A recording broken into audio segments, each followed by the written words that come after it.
My name is Brian, and 6 months ago, I thought I understood my roommate Trevor completely.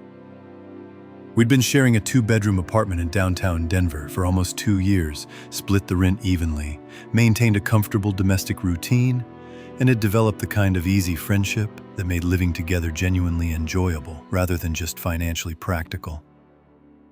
Trevor worked as a software developer for a gaming company.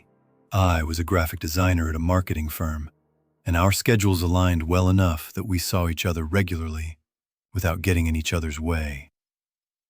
He was 27, I was 25, and we'd both answered the same Craigslist ad looking for professional roommates who valued a clean apartment and mutual respect over wild parties or drama.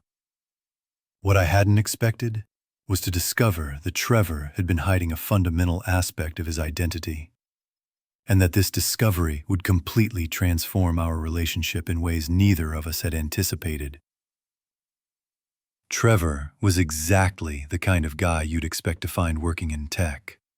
Intelligent, slightly introverted, with strong opinions about programming languages, and an impressive collection of vintage video game consoles. He was tall and lean, with dark brown hair that was always slightly messy and green eyes behind stylish glasses that made him look like a younger, more athletic version of a computer science professor. He was also, according to every conversation we'd had about dating and relationships, completely straight.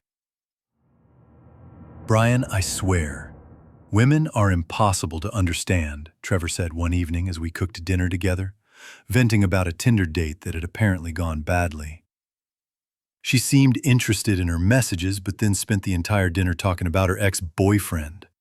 Maybe she was nervous. Maybe she wasn't actually over her ex-boyfriend. I don't know why women think talking about previous relationships is appropriate first date conversation. Not all women do that. You might have just had bad luck with your date selection. It's not just this one. Brian, I've been on probably 15 first dates in the past 6 months, and I can count on one hand how many led to second dates. Trevor's dating struggles were a frequent topic of conversation between us. He'd joined multiple dating apps, asked female coworkers for advice, and spent considerable time and money pursuing relationships that never seemed to develop beyond casual dating. "Maybe you're trying too hard," I suggested. "Sometimes the best relationships happen when you're not actively looking for them." Easy for you to say. You're not dealing with the pressure of being 27 and having never had a serious relationship. Trevor, there's no timeline for these things. You'll meet the right person when you meet them. I'm starting to think the right person doesn't exist, or that I'm fundamentally bad at dating. These conversations about Trevor's romantic frustrations were routine, and I'd grown accustomed to his complaints about the challenges of modern dating. What struck me as odd was how little enthusiasm he showed for the women he dated, even when they seemed genuinely interested in him. I was openly gay and had been in a few relationships since moving to Denver, though nothing serious enough to affect our living arrangement. Trevor had always been supportive and accepting of my sexuality, asking thoughtful questions about gay dating culture, and showing genuine interest in my relationship experiences. "Brian," Trevor had said early in our roommate relationship, "I hope you know that having gay friends and roommates doesn't bother me at all. I grew up in a pretty liberal household, and my parents always taught me that love is love. I appreciate that. It's nice not to have to worry about bringing dates home or being myself around my living space. Of course, this is your home, too." Trevor's acceptance of my sexuality had been one of the reasons our roommate arrangement worked so well. He was genuinely comfortable with gay culture, asked intelligent questions about LGBTQ+ issues, and never made me feel like I needed to modify my behavior or hide aspects of my identity. Which is why what I discovered on a Tuesday evening in March was so completely unexpected. Trevor was working late at his office, and I'd come home early from a client meeting that had been canceled last minute. Our apartment was empty, quiet, and I was looking forward to an evening of takeout and Netflix without having to coordinate with anyone else's schedule. I was heading to the kitchen when I noticed that Trevor's laptop was open on the dining table, still connected to his external monitor from what appeared to be a work-from-home session earlier in the day. The screen was active, and as I walked past, I couldn't help but notice what was displayed. It wasn't work-related. It was a gay dating profile. I stopped walking, stared at the screen, and tried to process what I was seeing. Trevor's profile on what appeared to be a gay dating app, complete with photos I recognized, and a detailed description of what he was looking for in a relationship. My first instinct was to immediately look away and pretend I hadn't seen anything. This was clearly private information that I wasn't meant to discover, and respecting Trevor's privacy was more important than satisfying my curiosity. But I couldn't help reading the profile description. It was thoughtful and detailed, describing someone looking for a serious relationship with another man. Someone interested in shared interests, like gaming, cooking, and outdoor activities. It was clearly written by someone who'd spent considerable time thinking about what they wanted from a romantic partnership. It was also clearly written by someone who was definitely not straight. I quickly moved away from the computer and went to my own room trying to figure out how to process what I'd just discovered. Trevor, my supposedly straight roommate, who'd spent 2 years complaining about women and dating struggles, was apparently gay and actively looking for relationships with men. The revelation explained a lot of things that had seemed puzzling about Trevor's dating life. His lack of enthusiasm for the women he went out with. His tendency to focus on superficial complaints rather than genuine disappointment when relationships didn't work out. His extensive knowledge of gay culture and LGBTQ+ issues that had seemed unusually informed for a straight ally. But it also raised complicated questions about why Trevor had been hiding his sexuality from me, someone who was openly gay, and had always been supportive of LGBTQ+ issues. I spent the rest of the evening trying to figure out how to handle this information. Should I pretend I hadn't seen anything? Should I confront Trevor directly? Should I wait for him to bring up the topic on his own? Trevor returned from work around 9 p.m., his usual time when he stayed late at the office. "Hey Brian, how was your day?" "Good. The Hartwell client meeting got canceled, so I had an unexpectedly free afternoon." "Nice." "Whew. I'm starving. Did you eat dinner yet?" "Not yet." "Want to order something?" "Sounds good. Thai food?" We fell into our usual evening routine of ordering takeout and settling in to watch television together. But I was acutely aware of the secret I now carried about Trevor's real dating life. Every comment he made about work, about his day, about anything, felt loaded with the knowledge that he was hiding a fundamental aspect of his identity. "Trevor, can I ask you something?" "Sure." "How's the dating situation going? Any interesting prospects from the apps?" Trevor's expression became slightly uncomfortable, the same look he always got when discussing his romantic life. "Not really. Same old story. Lots of first dates, no real connections. Have you considered trying different approaches? Different apps? Different types of people?" "What do you mean?" "I don't know, maybe expanding your criteria? Being more open to different kinds of relationships or people who don't fit your usual type?" Trevor looked at me with what seemed like surprise, as if my suggestion had hit closer to home than I'd intended. I'm not sure what you're suggesting. I'm just thinking that if your current approach isn't working, maybe it's worth considering whether you're looking in the right places or for the right things. Brian, are you saying I should lower my standards? Not lower your standards. Maybe examine whether your standards are based on what you actually want or what you think you're supposed to want. Trevor was quiet for a moment, and I could see him processing my words in a way that suggested they'd touched on something he'd been thinking about. That's actually pretty insightful advice. Sometimes an outside perspective helps. Our food arrived, and we spent the rest of the evening watching a movie and making casual conversation. But I could tell that Trevor was thinking about our earlier discussion, and I found myself wondering whether he was considering being more honest about his sexuality. Over the next few weeks, I noticed changes in Trevor's behavior that seemed to confirm what I'd discovered. He stopped mentioning dates with women entirely, seemed less frustrated about his romantic life, and occasionally made comments about LGBTQ+ issues that sounded more personal than political. "Brian," Trevor said one evening, as we cleaned up after dinner, "I want to ask you something, and I need you to be honest with me." "Of course.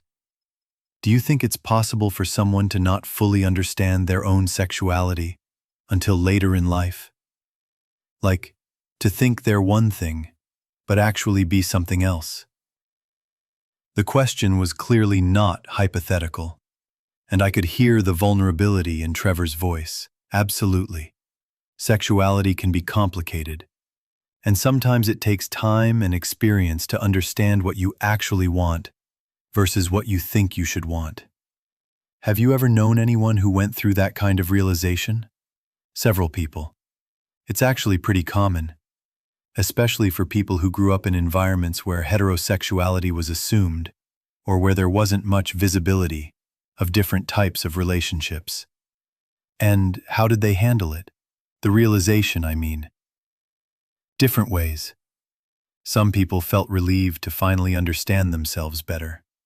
Others felt confused or worried about how the people in their lives would react.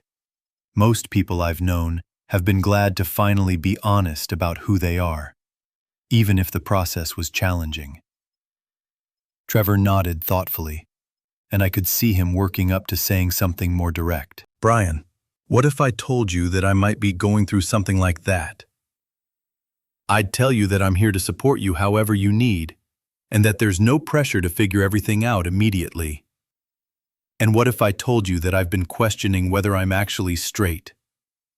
I'd tell you that questioning is normal and healthy, and that whatever you discover about yourself, it doesn't change the fact that you're my friend and roommate."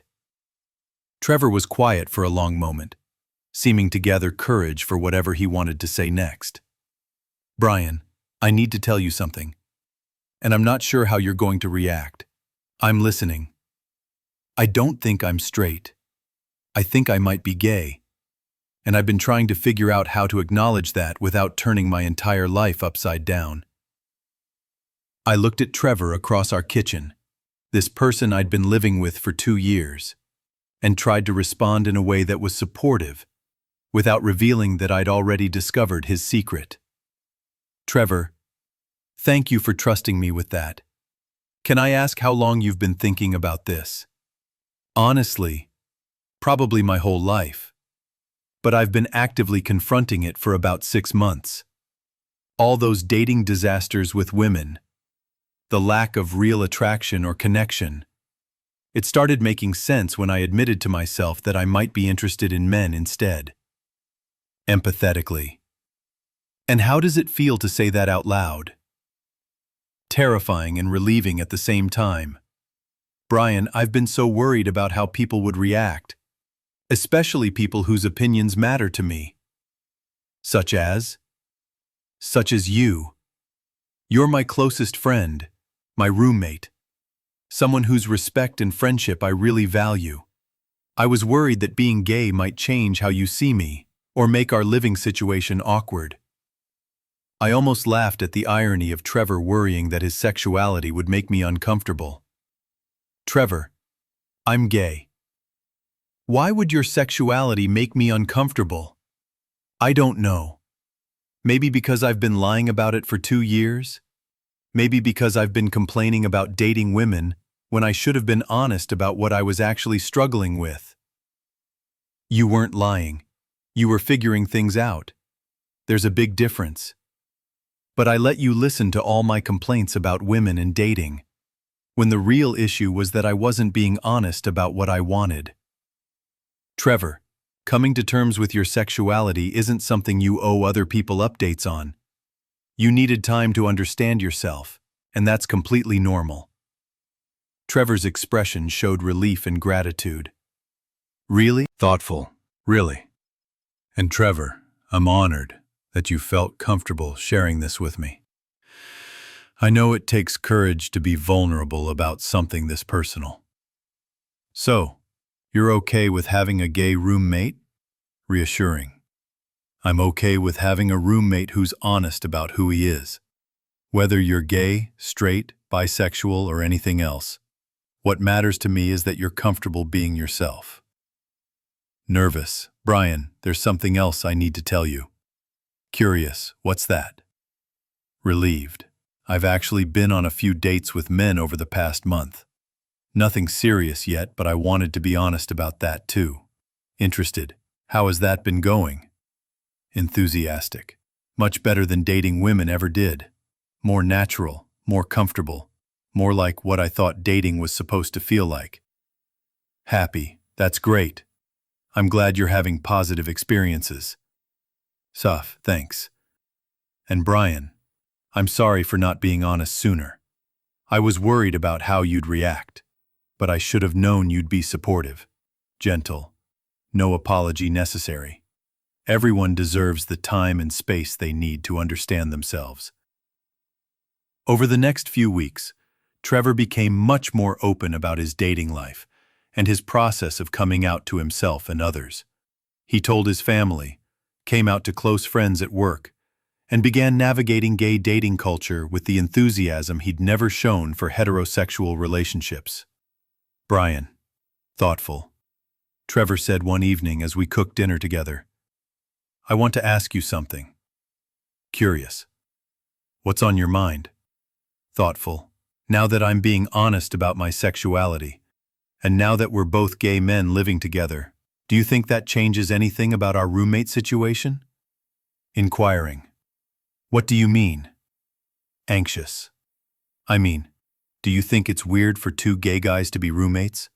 Do you think people will assume we're dating? Reassuring.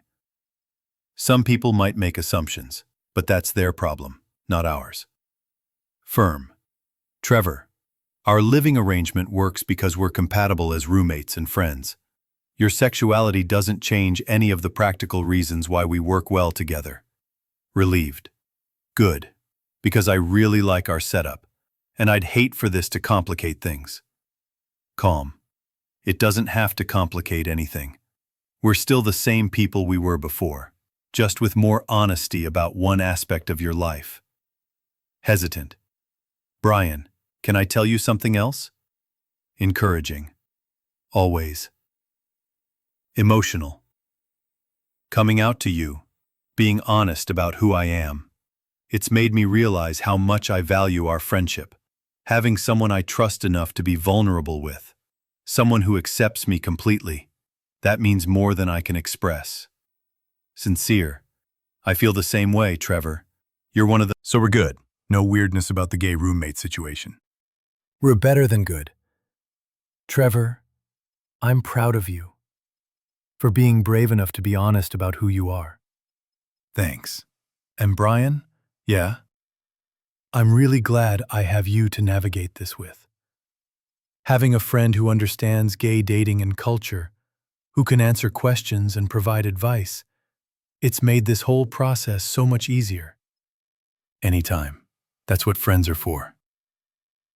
6 months later, Trevor and I had settled into a new dynamic that was built on complete honesty and mutual support. He'd started a relationship with a software engineer named Marcus that was developing into something serious, and I'd been dating a photographer named David, who I'd met through work. Any regrets about coming out? I asked Trevor one evening as we prepared dinner for our respective boyfriends, who were coming over for a double date night. About hiding my sexuality for 27 years. About spending 2 years complaining to you about dating women when I should have been honest about my actual struggles. About waiting so long to be authentic about who I am. Any of it, all of it. Trevor looked around our kitchen, where we were cooking together in the comfortable routine we'd developed over years of friendship, and I could see contentment in his expression. None, a little wistful. Though I wish I'd been brave enough to be honest sooner. Everything happens when it's supposed to happen. Trevor, you came out when you were ready, and that's what matters. And I'm glad I had you to share it with. Brian, having a friend who understood what I was going through, who could provide support and advice without judgment, that made all the difference. I'm glad you trusted me with it. Best roommate decision I ever made. As we finished preparing dinner and waited for our boyfriends to arrive, I marveled at how much our relationship had deepened since Trevor had found the courage to be honest about his sexuality. We'd gone from being compatible roommates to being genuine friends who could support each other through personal growth and romantic relationships. Sometimes, the most important discoveries are the ones we make about ourselves, and sometimes, the best friendships are the ones that provide safe space for that kind of vulnerability and growth. Trevor, I said as we set the table for 4, proudly. I'm proud of you. Puzzled? For what? Sincerely.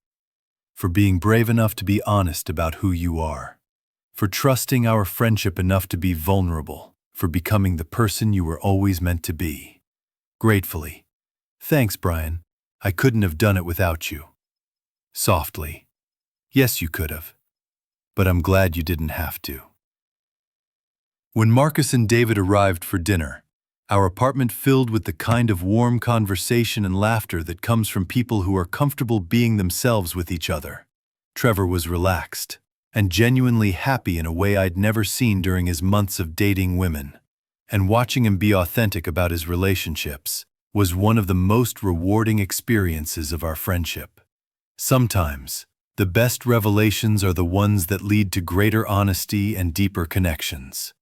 Sometimes coming out isn't just about sexuality. It's about finding the courage to be completely yourself with the people who matter most.